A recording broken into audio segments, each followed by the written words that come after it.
This is RTP. This is RTP180.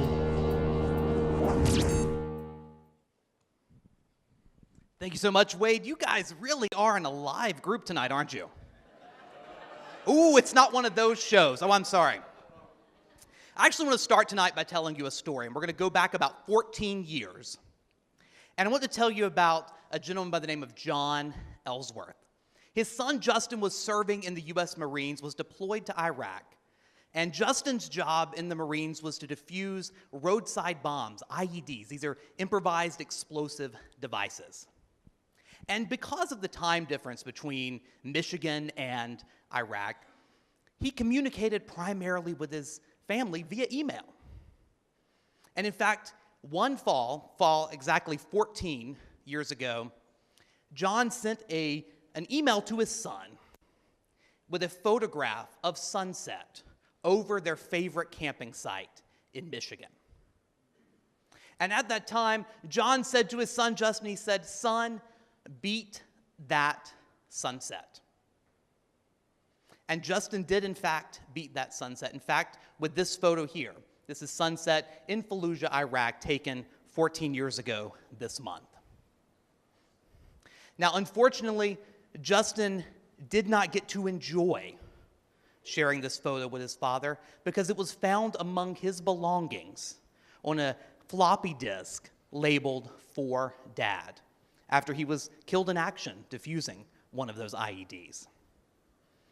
Now, one of the things that Justin had always told his father, he said, I want to, when I get home, I would really love to take all of the supportive emails I've received and make a scrapbook of all of them. In fact, those emails contain things. Here's a photo of Justin here, and the emails that he would share are something like the one you see here.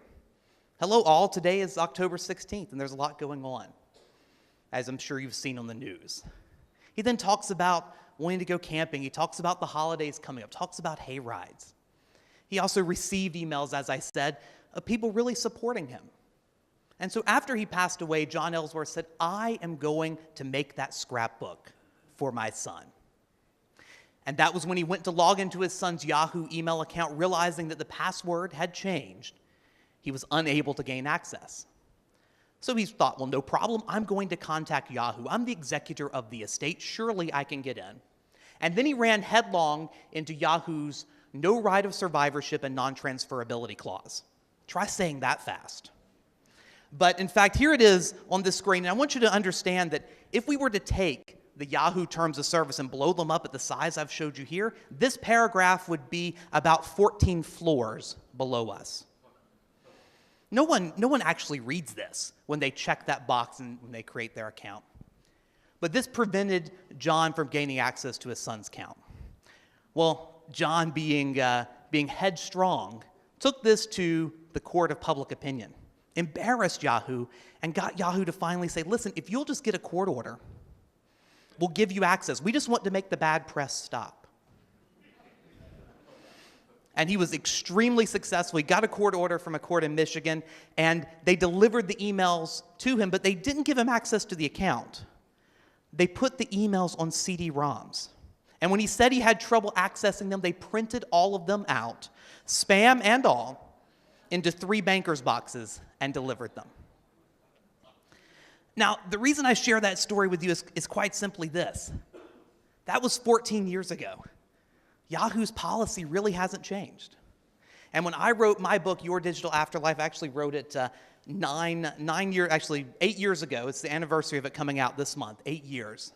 We still didn't have good solutions to the question of what happens to your digital life when you pass away. And so in the last 8 years, there are numerous startup companies who have tried to solve the problem. Some of those companies, unfortunately, have died themselves, even though they promise to keep your information forever. In fact, in the afterlife space, I call forever the F word, because you really can't promise it. Legislators did not want to be left out of the action, so they've enacted laws in nearly every state that says what will happen to your digital assets when you pass. In fact, Facebook has their own tool called Legacy Contacts. Gmail has their own tool called the Inactive Account Manager. And while I don't have the time this evening to go into every single way that you should be protecting your online life when you die, the thing I'd like to leave you with today is that you understand that the things you have online, they're important to you.